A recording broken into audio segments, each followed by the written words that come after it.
parle, moi je récupère le verset premier. Donc on dit, nous qui sommes forts, nous devons supporter les faiblesses de ceux qui ne le sont pas et ne pas nous complaire à nous-mêmes. Je lis aussi le verset 7. Accueillez-vous donc les uns les autres, comme Christ nous a accueillis pour la gloire du Seigneur. Donc, ici, l'apôtre Paul nous montre l'exemple, il nous parle, donc il parle le Christ comme notre modèle, comme un exemple. Donc, Romains chapitre 15, verset 1er. Et puis, je lis aussi le verset 7.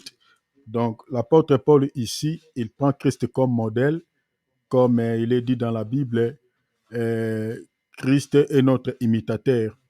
Donc, tout ce que nous pouvons faire, poser comme acte, tout ce que nous pouvons faire ici quant à la chair, notre modèle, notre imitateur, c'est le Seigneur Jésus-Christ. C'est-à-dire, quand la Bible dit, nous qui sommes forts, nous devons supporter les faiblesses de ceux qui ne le sont pas. C'est-à-dire, par rapport au verset 7, celui qui était fort, c'était le Seigneur Jésus-Christ, et nous qui étions faibles.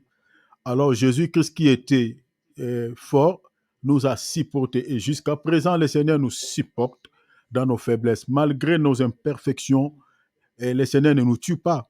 Malgré tout ce que nous commettons comme délit, malgré tout ce que nous faisons comme péché, le Seigneur ne tue pas. Même ce qui se passe actuellement dans ce monde, même ce que beaucoup de gens font.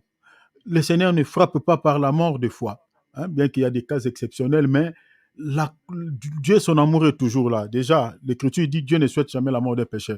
C'est-à-dire, malgré toute notre faiblesse, toutes nos faiblesses, malgré nos infirmités, le Seigneur nous supporte. Parce que lui, il est fort. Lui, il a dit dans les Écritures, qui parmi vous peut me convaincre du péché? C'est-à-dire, le Seigneur, il n'a jamais commis les péchés. Il n'a jamais posé, même les petits péchés, les mensonges, les petits mensonges n'ont jamais sorti de sa bouche. Donc, il est né saint, il est mort saint, il est ressuscité saint, il est retourné au ciel saint. Donc, lui, d'abord, c'est lui qui est fort. C'est pour cela que l'apôtre Paul prend son exemple. Je crois qu'il a dit ça dans les versets 7. Donc, c'est nous qui sommes faibles. Et le Seigneur nous supporte. Maintenant, c'est cet exemple que le Seigneur dit, c'est-à-dire la Bible dit, tout disciple accompli sera comme son maître. C'est-à-dire, nous sommes les disciples du Seigneur, nous ne marchons que sur les traces du Seigneur. Ceux qui sont forts dans la vie chrétienne doivent supporter ceux qui sont faibles. Mais maintenant, ici, ce qui tire mon attention ici, la force dont on parle ici, s'agit-il de quelle force? Je crois que le bien-aimé a dit la force spirituelle. Mais cette force-là consiste à quoi? C'est une force pour battre Satan, c'est une force pour donner des chaos aux êtres humains, c'est une force contre quoi et c'est quel type de force? Et qui nous donne cette force? Ça, c'est de 1. De 2, on nous parle ici de ceux qui sont faibles, supporter ceux qui sont dans la faiblesse. Ces faiblesses-là, au fait, ces faiblesses-là, s'agit-il de quoi? S'agit-il de quoi? Et qui sont-ils faibles dans la vie chrétienne? Le bien-aimé a parlé des chrétiens charnels, mais j'aimerais creuser un tout petit peu, entrer dans la profondeur. Si nous regardons dans Matthieu chapitre 26, verset 41, la Bible dit « L'esprit est bien disposé, mais la chair est faible. » Ah, nous comprenons que la faiblesse, quand on parle de la faiblesse, c'est par rapport à la chair. Ça, c'est de 1. Or, la faiblesse de la chair, l'apôtre Paul nous donne quand même toute une liste de ces faiblesses de la chair. C'est dans Galates 5, 19. On dit, les œuvres de la chair sont manifestées. Ce sont l'épidicité, la jalousie, la sorcellerie, les querelles, les disputes, ainsi de suite. Mais dans le verset 21, la Bible dit, ceux qui commettent de telles choses et les choses semblables n'hériteront point le royaume de Dieu. Ah, c'est très dangereux.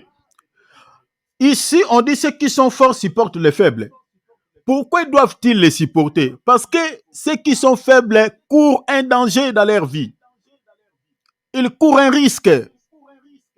C'est pour cela qu'il ne faut pas les laisser comme ça. Donc, il faut les encadrer. Supporter ici, je crois que dans le verset 4, il dit, or, tout ce qui a été écrit d'avance l'a été pour notre instruction, afin que par la patience et par la consolation que donnent les Écritures, nous possédions l'espérance. L'espérance ici, c'est lié au salut. Donc, l'apôtre Paul fait mention de la patience. Donc, c'est-à-dire, quand on dit supporter, il y a la notion de la patience. C'est-à-dire, un homme de Dieu, ou ceux qui sont appelés à évangéliser, déjà, ceux qui sont forts dans la foi, d'abord, ce sont les hommes de Dieu. Un homme de Dieu qui ne supporte pas les faiblesses de ses fidèles, il n'est pas digne d'être un serviteur de Dieu. Parce qu'il y a des serviteurs de Dieu aujourd'hui qui excommunient certains enfants de Dieu parce que le frère est tombé dans l'insipidité, parce qu'il a enceinté une sœur, parce que le frère a commis un délit. On l'excommune parce qu'il a détourné l'argent de l'église, il a brisé la caisse de l'église. On les chasse, voilà. Il y a beaucoup de choses que beaucoup des hommes de Dieu font. J'ai déjà vu pas mal de vidéos, même sur Internet, où on est en train de chasser un frère qui est tombé dans l'impudicité avec une sœur en plein culte. Mais cette écriture, beaucoup des hommes de Dieu oublient. Il y a des églises même, on livre certains frères à Satan. Parce que les frères avaient tabassé sa femme à la maison et la femme est venue raconter au pasteur ce que le frère fait à la maison. Maintenant, les collèges de l'église ont siégé. Un certain dimanche, le jour de culte comme ça, on met les frères debout et puis on les livre à Satan. On dit, tu n'es pas digne d'être appelé frère. Comment tu peux tabasser la chair jusqu'à lui faire gonfler l'œil comme ça? Alors nous oublions qu'il y a ceux qui sont faibles. Ceux qui sont faibles dans la foi, ce sont des gens qui courent un danger. Ce sont des gens qui, au fait, leur salut est en jeu. Maintenant, si on ne les supporte pas, mais c'est fini, ces gens-là perdent le salut. Parce que les faiblesses ici, la Bible nous montre que c'est lié à la chair, selon Matthieu 26, 41. Or, les œuvres de la chair, la liste, l'apôtre Paul nous a étalé. Et à la fin, l'apôtre Paul il dit, ceux qui sont faibles comme ça, ceux qui ont les œuvres de la chair, n'hériteront pas le royaume des cieux. Et l'apôtre Paul renchérit quand il nous donne la leçon comme de bien-aimé a dit l'apôtre Pierre dans 1 Pierre chapitre 2, verset 1er à 3.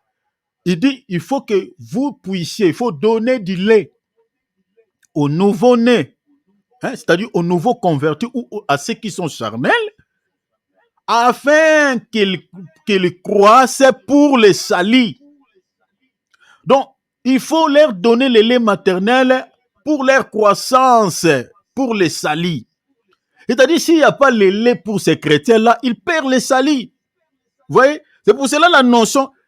Ici, ce verset souvent est très mal interprété. Parce qu'il y a d'autres personnes qui se sentent très à l'aise avec leur faiblesse charnelle en disant que voilà, vous n'avez pas l'amour. Même la Bible a dit, nous qui sommes, vous qui êtes forts, il faut supporter les faibles. Nous sommes encore faibles. Nous n'avons aucune connaissance des Écritures. Nous avons encore des faiblesses. Il se réjouit, il prend cette écriture pour pouvoir, dire que voilà, voilà, je suis encore dans l'impudicité, je suis dans ça, il faut nous supporter au moment opportun, le Seigneur va nous aider. Oh non, ce n'est pas ça. Il faut comprendre ça. Même quand la Bible a dit qu'il faut supporter ceux qui sont faibles, l'idée ici, ce n'est pas de vous soutenir dans le sens parce que vous êtes dans cette faiblesse-là. Non, ce n'est pas ça. Parce que votre salut est en risque. Votre salut est en danger.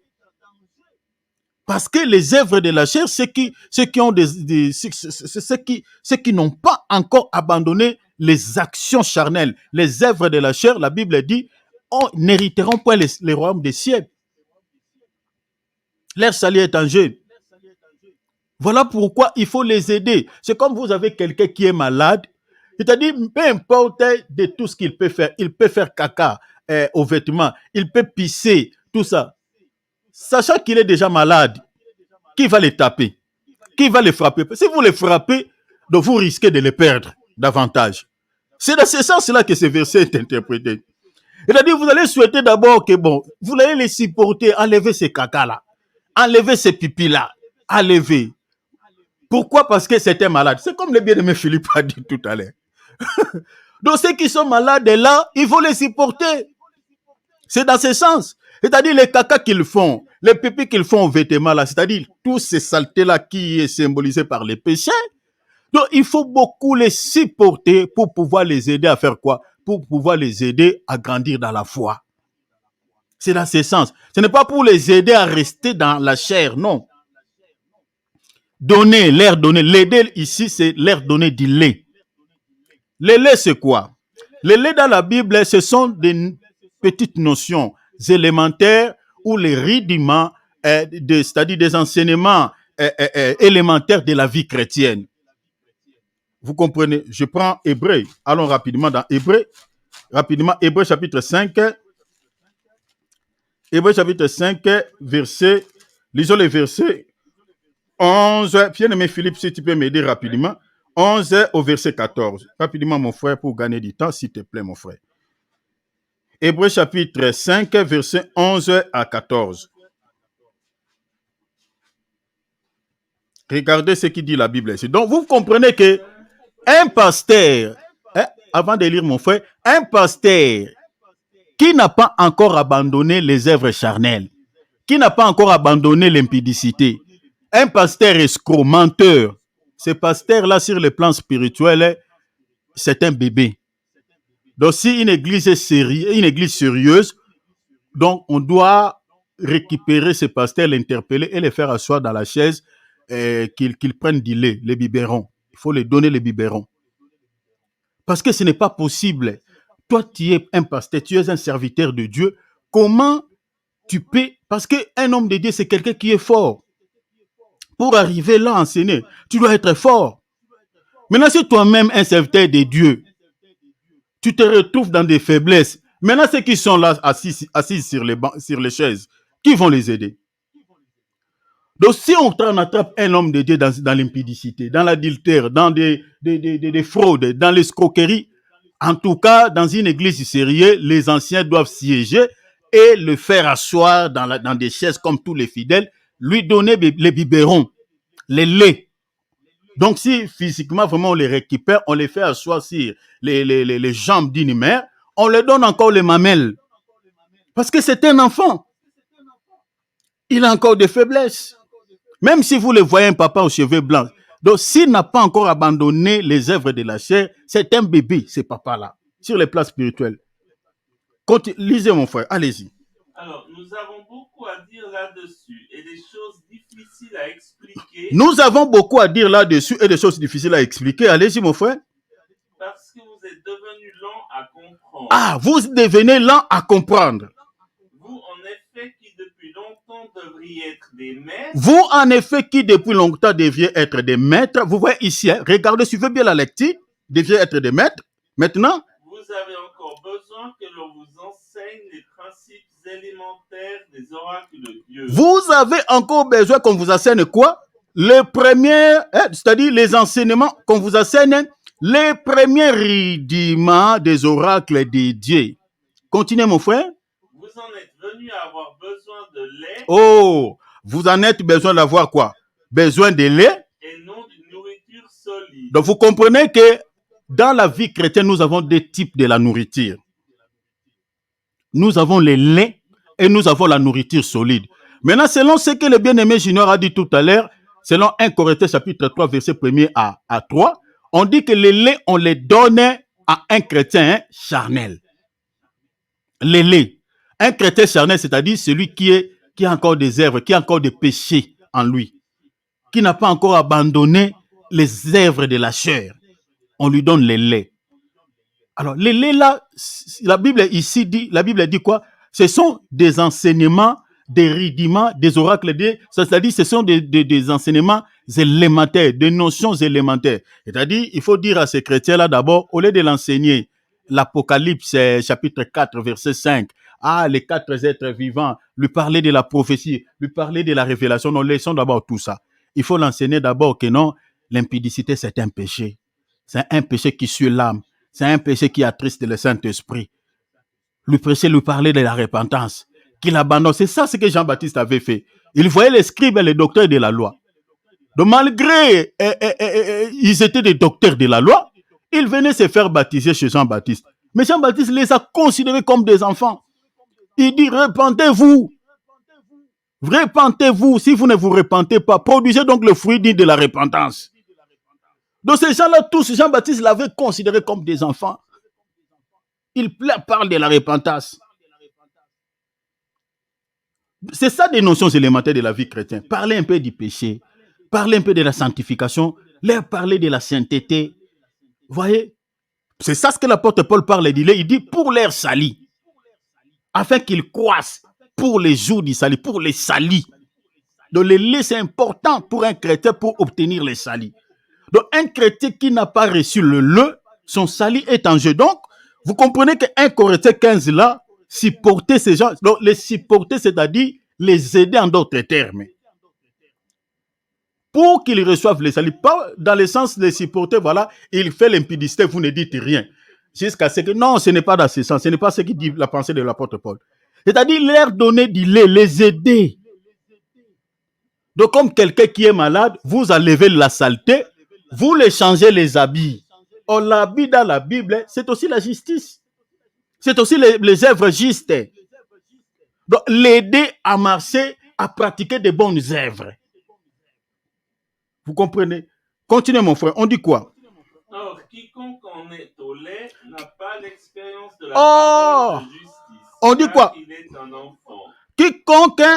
On dit quiconque en est au lait, c'est quelqu'un qui n'a pas l'expérience de la parole. Donc, vous comprenez que celui qu'on donne le lait ou celui qui n'a pas encore abandonné quelques péchés charnels, la Bible les considère comme quelqu'un qui n'a pas l'expérience. Donc, vous voyez pourquoi il faut les supporter. C'est comme un enfant de 9 ans, c'est comme un enfant de 8 ans. Donc, vous comprenez que même dans la vie chrétienne, l'âge compte. Ce n'est pas les cheveux blancs, ce n'est pas, voilà, parce qu'il est né avant moi. Non. Au fait, dans la vie spirituelle, il y a d'autres qui ont des cheveux blancs, mais sur le plan spirituel, c'est un enfant. Mais il y a d'autres personnes, peut-être vous les voyez physiquement, c'est un garçon, c'est un petit. Mais sur le plan spirituel, il est plus âgé que le papa là que vous voyez physiquement qui a des cheveux blancs. Vous comprenez cela? Donc, c'est-à-dire, une personne qui demeure encore dans les péchés, qui vit encore dans les péchés, c'est quelqu'un qui est considéré, ou un chrétien charnel, c'est quelqu'un qui n'a pas l'expérience. Voilà pourquoi on leur donne du lait. Il est comme un enfant. Il n'a pas l'expérience. Continuez, mon frère. Mais la nourriture solide est pour les hommes faits. Donc la nourriture solide est pour les hommes faits, en d'autres termes, est pour les hommes forts. Pour ceux dont le jugement est exercé par l'usage à discerner ce qui est bien et ce qui est mal. Donc c'est-à-dire ceux qui sont forts, la Bible dit quoi?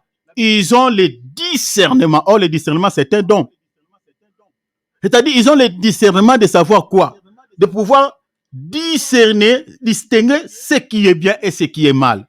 Mais, vous comprenez qu'un homme fort ne peut pas se laisser traîner dans un péché comme ça, vaille qui vaille. Non. Parce qu'il a le discernement. Il connaît les conséquences du péché. Il connaît ce qu'un péché peut produire dans sa vie, peut créer comme dégâts dans sa vie. Mais un enfant, c'est comme un enfant quand vous êtes en train de vous allumer le feu. Mais un enfant peut aller poser sa main sur le plaque du réchaud, ne sachant pas que non, il peut, quand il va se brûler, peut-être il saura, hey, c'était le feu. Un enfant peut jouer avec les cobras, ne sachant pas que non, c'est un serpent, ce venin est mortel.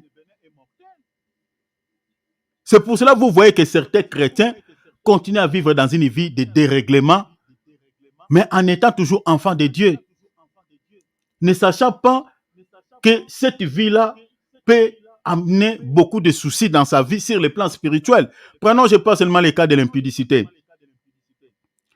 L'impudicité peut apporter beaucoup de soucis sur les plans spirituels, sur les plans physiques. On peut recevoir la sorcellerie par l'impudicité. On peut recevoir des esprits sexuellement transmissibles, des esprits de blocage, des esprits de malédiction par l'impudicité. On peut recevoir beaucoup de soucis par l'impudicité sur les plans spirituels. Et sur les plans physiques, on peut recevoir aussi des maladies sexuellement transmissibles. Déjà l'impudicité, sans compter les autres péchés. Maintenant, un chrétien qui a le discernement, parce que l'impudicité, déjà, quand on s'accouple avec quelqu'un, vous devenez un même corps. Un même corps. C'est-à-dire, vous partagez à ce moment-là la vie. Donc, s'il a la malédiction, vous partagez 50-50. Ceux qui sont même dans l'occultisme connaissent ces choses. Ne s'accouplent pas avec n'importe quelle femme ou n'importe quel homme. Maintenant, celui qui a le discernement, c'est discerner ce qui est bien, ce qui est mal. C'est ça. Il connaît les conséquences parce qu'il a l'expérience, il sait. Mais un enfant n'a pas cette expérience et ne connaît pas. Donc, c'est pour cela que la Bible dit, ces gens qui sont encore, qui ne savent pas discerner ce qui est bien et ce qui est mal, il faut les aider. Les aider jusqu'à ce qu'ils puissent atteindre la maturité pour savoir discerner ce qui est bien et ce qui est mal. Combien aujourd'hui de chrétiens charnels qui pleurnichent dans leur vie? Nous avons combien de cas que je peux citer même un ici. Vous voyez quelqu'un qui pleurniche tout le temps, dit ceci, ça, ah j'ai ça, ah j'ai ça, j'ai ça. Mais ne sachant pas que non, la vie qu'il est en train de mener, c'est ça ce qui ouvre les portes des démons dans sa vie. La Bible dit ne donnez pas l'accès à Satan. Toi, tu te mets en colère tout le temps. Tu te fâches, moindre problème, tu te fâches. Mais ne sachant pas que la Bible dit la colère, c'est une grande porte ouverte à Satan, au démon. Je suis dans Ephésiens chapitre 4, versets 26 à 27. La Bible dit, si vous vous mettez en colère, ne pêchez point et que le soleil ne couche pas sur votre colère. Ne donnez pas l'accès à Satan. Maintenant, toi, tu te mets tout le temps en colère. Vous voyez? Donc, c'est un enfant parce qu'il n'a pas l'expérience, il ne connaît pas toutes ces choses. Maintenant, il faut l'aider. Vous voyez ça? Donc, une telle personne, il faut l'aider. Je termine par cette écriture pour ne pas aller trop loin. Allons dans Ésaïe chapitre 40. Allons-y, mon frère Philippe. Ésaïe 40, allons dans le verset 29. Ésaïe 40, verset 29. On va terminer par ici. On va terminer par ces passages ou même des versets. Allons-y, 49. Il donne de la force à celui qui est fatigué. Il là, c'est qui? Dieu. Il là, c'est Dieu. Il donne de la force à celui qui est fatigué. Et il augmente la vigueur de celui qui tombe en défaillance. Il donne la vigueur à celui qui tombe en défaillance. Continue, mon frère. Jusqu'au verset 31. Les adolescents se fatiguent et se lassent. Ah! Donc cette écriture nous montre noir sur blanc que ceux qui se fatiguent, la fatigue ici, remplacer ça par la faiblesse. Parce que quand on est fatigué, donc on est faible. Maintenant, qui se fatigue, qui devient faible? Ce sont les adolescents. Vous voyez? Donc dans la vie chrétienne, nous avons aussi des adolescents. Donc même si vous voyez, comme je viens de dire, un monsieur costaud, voilà, il a 50 ans, 60 ans, 70 ans. Si il a encore quelques faiblesses sur le plan charnel, il demeure encore dans des petits péchés, c'est un adolescent. Donc tu peux lui dire que, monsieur, vite, tu n'as pas encore abandonné l'adultère. Toi, tu es marié. Mais tu demeures comment dans l'adultère? Ta femme est venue ici donner le rapport au berger de l'église. Que tu as encore d'autres partenaires à l'extérieur. Comment tu ne grandis pas, tu es encore adolescent? Le monsieur peut se fâcher, tu dis, mais tu es adolescent. Tu n'as pas encore atteint l'âge. Tu es dans la puberté, monsieur. Il faut les... Il y a des gens comme ça. La puberté spirituelle. Il n'a pas encore abandonné l'adolescence. Donc, ici, on dit les adolescents se fatiguent. Ce sont eux qui se fatiguent. Oh, que dit Jésus? Venez à moi, vous tous qui êtes fatigués et chargés. Il a besoin de ces adolescents. Venez. C'est lui qui va vous donner la force. Continuez, mon frère. Il dit quoi? Et les jeunes hommes chancellent. Mais ceux qui se confient en l'Éternel. Ah! Ceux qui se confient à l'Éternel renouvellent leur force. Donc, vous comprenez que ici, l'appel est lancé aux adolescents. Je sais que dans la vie chrétienne, nous avons plein des adolescents. Ceux qui n'ont pas encore abandonné la jalousie. les disputes, les querelles, la colère. Tous ces gens-là qui demeurent dans ces choses, ce sont des adolescents. Ce sont ceux qui sont faibles, ceux qui se fatiguent. C'est-à-dire, quand il y a moindre souci, ce jour-là, il ne va pas prier. Il commence à murmurer. Il commence à s'inquiéter. Il commence à dire n'importe quoi. Des adolescents. Il y a d'autres qui demeurent encore dans quelques soucis, dans quelques faiblesses charnelles. Maintenant, ces gens-là, la Bible dit quoi? Le Seigneur leur donne quelques pistes de solutions. À part les laits qu'on doit leur donner. Mais eux-mêmes doivent aussi se confier à Dieu. Parce que beaucoup aujourd'hui se sont rétrogradés dans la vie chrétienne. À cause de quoi? À cause parce qu'ils n'arrivent pas à abandonner un péché chéri. Maintenant, tellement la culpabilité est montée, le diable l'a aidé à pouvoir quoi? Se rétrograder, reculer en arrière dans la foi. Il dit, chaque fois je tombe, je viens, je demande pardon. Maintenant, mon Dieu, je ne vais plus prier, je reste. Il reste. Mais la Bible dit quoi? Ceux qui se confient à l'Éternel renouvellent leur force. C'est-à-dire, même si tu tombes, viens. C'est comme le bien-aimé a dit tout à l'heure. Si tu es malade, tu vas aller à l'hôpital. Or, ceux qui sont malades dans la Bible, c'est ceux qui sont encore dans des péchés. Si tu n'es pas guéri, tu iras toujours voir les médecins. Tu partiras toujours à l'hôpital. Quand tu rentres, tu te sens bien. Si tu tombes encore malade, tu iras encore voir ces mêmes médecins. Les médecins ne vont pas te faire, il va te soigner encore. À combien plus forte raison maintenant les médecins par excellence qui peut nous soigner des maladies spirituelles? Jésus-Christ. Tu es tombé dans les péchés. Tu demandes pardon. Tu avances 2, 3 jours, 4 jours. Tu rechutes encore. Mais ne baisse pas les gardes. Reviens. Allez à l'hôpital vers Christ. Il va te soigner. Allez. Même avant que tu ne chutes 2, 3, 4 fois, 5 fois, jusqu'à son retour, il sait que tu chuteras. Il connaît même les nombres. Il peut te dire que toi là, il peut te dire comme Pierre, avant que les coqs chantent. Tu vas me nier. Beaucoup renient leur foi. La foi, c'est Jésus. Beaucoup renient leur foi. C'est lorsqu'il y a un souci, lorsqu'il tombe dans un péché. La foi est tombée caduque. Il perd le moral. Le Seigneur peut te donner même le nombre de fois que tu tomberas dans les péchés avant son retour. Il peut te dire, il dit, toi, comme il a dit à Père, 3 fois. Le Seigneur a précisé, le coq chantera 3 fois, toi tu me régneras 2 fois. Et c'est exactement ce qui était arrivé. Pierre a réuni le Seigneur 2 fois, le coq a chanté 3 fois. C'est prophétique ce mouvement, mais dans la doctrine, c'est ça ce qui était arrivé. Et le Seigneur peut te dire que toi là, tu vas me régner pendant que tu es en train de marcher avec moi là. Tu feras un peu plusieurs tours au Moab, à l'Égypte. 1 milliard de fois. Même 1 million de fois. Commencez à compter aujourd'hui. Mais tu reviendras toujours vers moi. Il sait. Mais je n'encourage pas les péchés. Si tu sais que tu es faible, tu as encore quelques faiblesses, que tu n'as pas encore abandonné, ne restez pas mourir dans le monde. Le fils prodigue avait fait le retour. Il dit, j'aimerais même souffrir chez mon père, qu'il me traite comme l'un de ses mercenaires, que je meure ici dans ces pays éloignés. C'est ça même le mouvement, comme vous avez prêché ici, que Ève avait fait. Il a mangé l'arbre, il est allé vers les serpents. Mais il dit, moi j'ai déjà mangé là.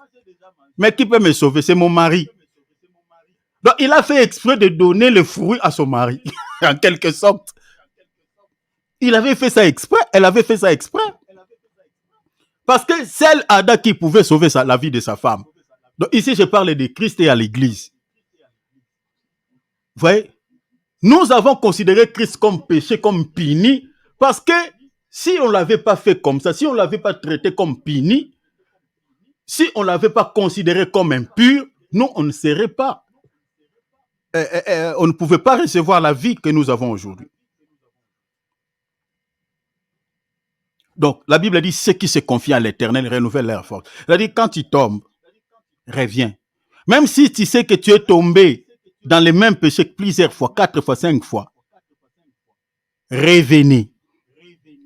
Confie-toi à l'Éternel. Parce que c'est Dieu qui peut renouveler ta force, qui peut t'aider à continuer ta marche. Il sait que tu es impur. Il sait que tu es tombé. Il sait que tu es revenu encore 5e fois, 10e fois. Je ne sais pas quantième fois. Mais celle que lui, quand il reviendra, il te donnera toujours la force. Celle que lui. Mais ça que nous sommes, si nous supportons nos enfants, malgré leurs faiblesses, à combien plus forte raison le Père Céleste ne puisse pas pouvoir supporter ses enfants à lui. Donc, il nous supporte. Donc, revenez. Ne meurs pas dans les pays éloignés. Reviens. La Bible dit ceux qui se confient. N'enlevez pas ta confiance à Jésus. Même si t'arrive, il t'arrive, je ne sais pas combien de fois, revenez à l'état auquel plairait. Même si tu n'as plus de force, restez un peu dans sa présence. Chantez, chantez, Seigneur, pleurez. La Bible dit, il va te renouveler la force. Il te donnera un peu de la force de continuer pendant même un temps. Au fur et à mesure, tu écoutes la parole. Au fur et à mesure, tu te rapproches de lui. À un certain moment, tu deviendras aussi un homme fait. Tu deviendras un homme fort. Vous savez, la parole de Dieu est comme l'eau qui coulait sur un chemin sale. Ne vous dérangez pas d'enlever des saletés. Laissez l'eau couler. L'eau, l'eau sel va débarrasser toutes les saletés. Au fur et à mesure, ça coule. Ça enlève la saleté. Jusqu'à ce que l'eau là deviendra potable sur le même chemin. C'est ça le rôle de la parole de Dieu dans la vie d'une personne. À moins que tu n'écoutes plus. Mais si tu continues à écouter, la parole coule dans ta vie, va enlever toutes les saletés qui est en toi là. Et tu deviendras utile pour le Seigneur. Donc, nous devons se confier toujours à l'Éternel. Le risque est que si vous n'avez pas la volonté de pouvoir changer, de pouvoir demander vraiment l'aide de Dieu, c'est un risque parce que ceux qui demeurent dans des faiblesses, ce sont des personnes ou des chrétiens qui n'ont pas en réalité encore les salis. Voilà pourquoi l'apôtre Paul dit, ceux qui commettent n'hériteront point. Et l'apôtre Pierre dit, il faut leur donner du lait afin qu'ils croissent pour les salis. Voilà pourquoi il faut beaucoup les supporter. Ne les maltraitez pas, ne les culpabilisez pas, mais les aider. Donnez-leur du lait, dis-leur de se confier à Dieu, parlez-leur un peu du... Voilà. Donc voilà un peu ce que j'avais à partager avec nous. Compléter quelque chose par rapport à ce que bien-aimé Philippe a dit, ce que bien-aimé Junior a dit. Je ne sais pas s'il y a des questions ou quelqu'un veut ajouter quelque chose par rapport à ce que je viens de dire. S'il n'y en a pas, on va clôturer par ici. Voilà. Par une prière. C'est parfait. Amen. C'est parfait. Mais il ne faut pas employer le mot pleurnicher. C'est très péjoratif et c'est rédhibitoire. Il faut dire pleurer ou se plaindre, mais pleurnicher, c'est excessivement dévalorisant. Pardon, hein, mais ça fait longtemps que je voulais le dire. Mon frère Thierry. Amen. Merci beaucoup, ma chère Nicole. Pardon. Ah oui, parce que je l'aime pas ce mot, il est moche. D'accord. Pardon, hein, je n'ai pas pu te le dire autrement. Pas de souci, ma sœur Nicole. Merci beaucoup. Je te remercie de ta compréhension. De rien, ma sœur. Qui veut ajouter quelque chose? Bien-aimé Junior, Philippe, Cyril, mon frère.